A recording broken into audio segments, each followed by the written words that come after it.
Hello learners, welcome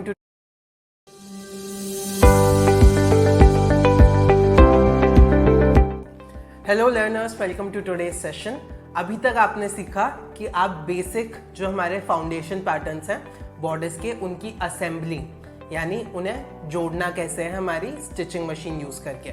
अब हम चलते हैं हमारे नेक्स्ट एडिशनल पैटर्न पे, जो है हमारा स्लीव को हम बॉर्डर्स फ्रंट और बैक ज्वाइन होने के बाद अपने गारमेंट में ऐड करते हैं। तो चलिए देखते हैं स्लीव को ज्वाइन करने का प्रोसेस क्या होता है। आज के सेशन के लिए हमें चाहिए एक स्लीव का ट्रेस्ड पैनल जिस पे हमारे नॉच मार्क्स बने हुए हों। उसके बाद हमारी हैंड स्विंग नीडल, एक थ्रेड, हमारा ट्रिमर, कुछ पिन्स और हमारी स्विंग मशीन। तो चलिए शुरू करते हैं हम स्लीव का अटैचमेंट। स्लीव के अटैचमेंट के लिए इससे पहले हम मशीन से उसे स्टिच करें, कुछ प्रिपरेशंस हमें करनी पड़ती हैं हैंड स्विंग नीडल यूज करके।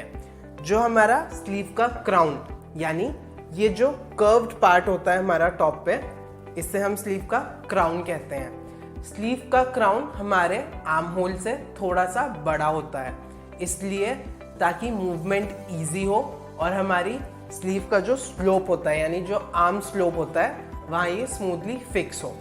उसके लिए जो यहाँ एक्स्ट्रा स्पेस है उसे हमें स्मूथली गैदर करके स्टिचिंग में अटैच करना होता है। तो चलिए देखते हैं कि हमें गैदर कैसे करना है। मैंने अपनी एक हैंड स्विंग नीडल को थ्रेड कर लिया है। अब हम एक नॉच मार्क से शुरू करेंगे।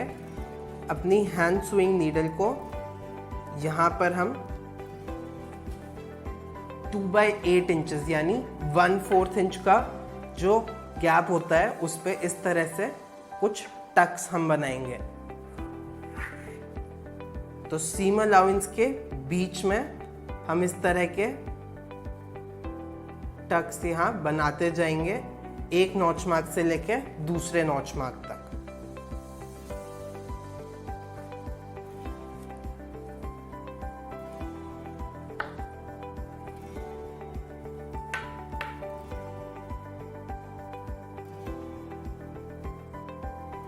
याद रहे कि आपके जो टक्स हैं ये ज़्यादा बड़े ना हो, क्योंकि अगर ये ज़्यादा बड़े होंगे तो अटैचमेंट में हमें थोड़ी सी प्रॉब्लम होगी।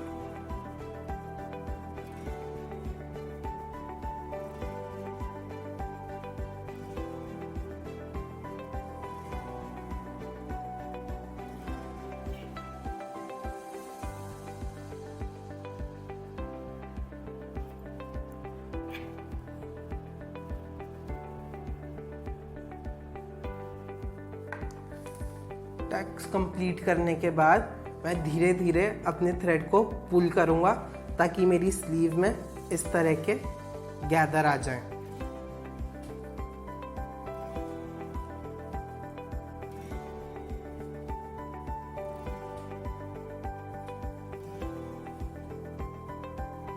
इन गैदर्स को हमें स्मूथली इक्वली डिस्ट्रीब्यूट करना है, यानी याद रहे ऐसा ना हो कि आपकी स्लीव एक जगह पे बहुत ज़्यादा गैदर्ड हो और दूसरी जगह पे बिल्कुल भी नहीं।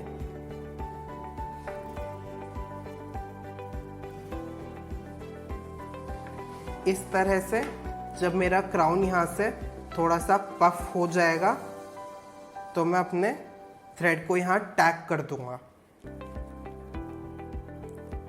यानी यहाँ अब मैं इतना ही खिंचे हुए थ्रेड पर एक नॉट बना दूंगा ताकि ये गैदर्स ऐसे ही रहें।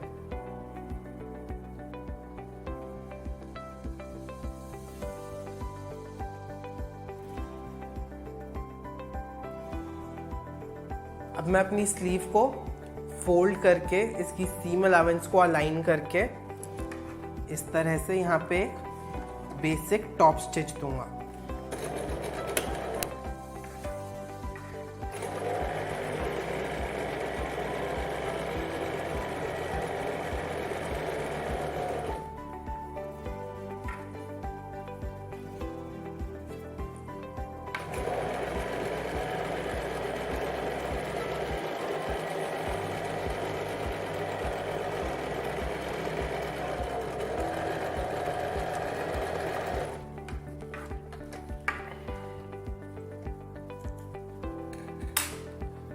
टॉप स्टिच के बाद मैं अपनी सीम अलाउंस को प्रेस ओपन करूंगा दोनों साइड। याद रहे हमने अपने बॉडिस में अपनी सीम अलाउंस को एक साइड पुश किया था, यहाँ हम इसे प्रेस ओपन कर रहे हैं दोनों साइड। इसके बाद मैं अपने बॉडिस का जो आर्म होल था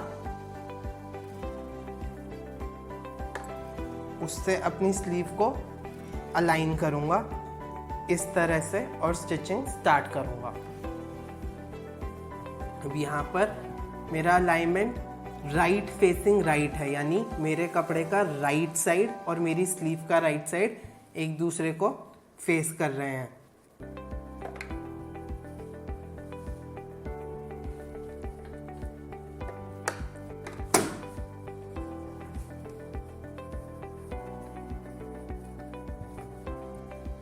इन्हें अलाइन करने के बाद अब हम इन्हें स्टिच करेंगे।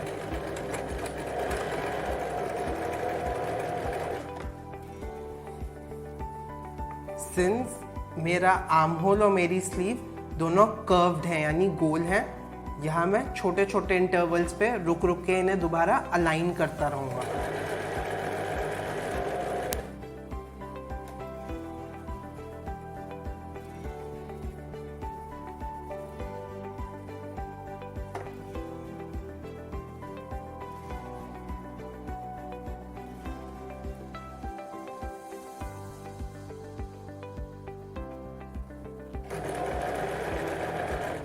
नॉच मार्क पे पहुंचने के बाद यहाँ जो हमने गैदर्स क्रिएट किए हैं इन्हें बहुत ध्यान से आपको फ्लैट प्रेस करके यानी दबा के अपना फैब्रिक इसके ऊपर प्लेस रखना है और स्टिचिंग करनी है। याद रहे स्टिचिंग के टाइम ये गैदर्स एक तरफ पुश ना हो और खुल ना जाए। तो इस तरह से आपको अपना कपड़ा गैदर्स के साथ नीचे प्रेस करना है, ऊपर से अपना दूसरा लेयर ओवरलैप करना है और इसके ऊपर स्टिच करना है।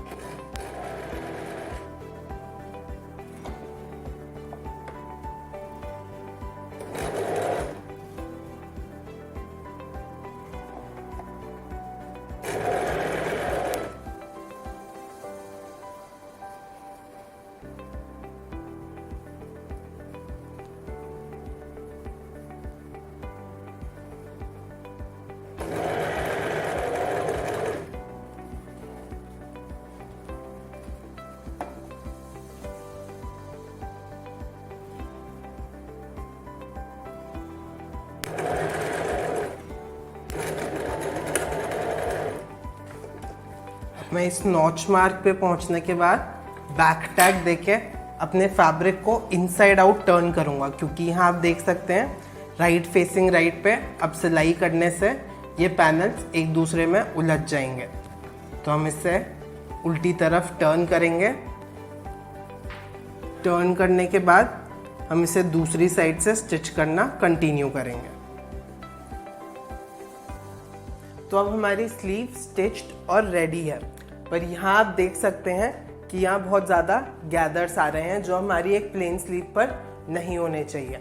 तो यहाँ आती हैं हमारी ऑल्टरेशंस, यानी एक बार जब आपने गारमेंट को असेंबल कर लिया है तो उसमें चेंजेस किस तरह से लाने हैं। आपने अपने पैटर्न्स में जो एडजस्टमेंट्स और चेंजेस की वीडियो थी वहाँ सीखा होगा कि पैटर्न में चेंज किस तरह से करना है। अगर आपका पैटर्न इस तरह की एक प्लेन स्लीव में डिज़ाइन क्रिएट कर रहा है तो आपको अपने पैटर्न का जो क्राउन है यानी स्लीव क्राउन छोटा करना पड़ेगा। ये थी हमारी स्लीव की यानी हमारे एडिशनल पैटर्न्स की अटैचमेंट। अगले दिन आप सीखेंगे एडजस्टमेंट्स और ऑल्टरेशंस किस तरह से करनी है।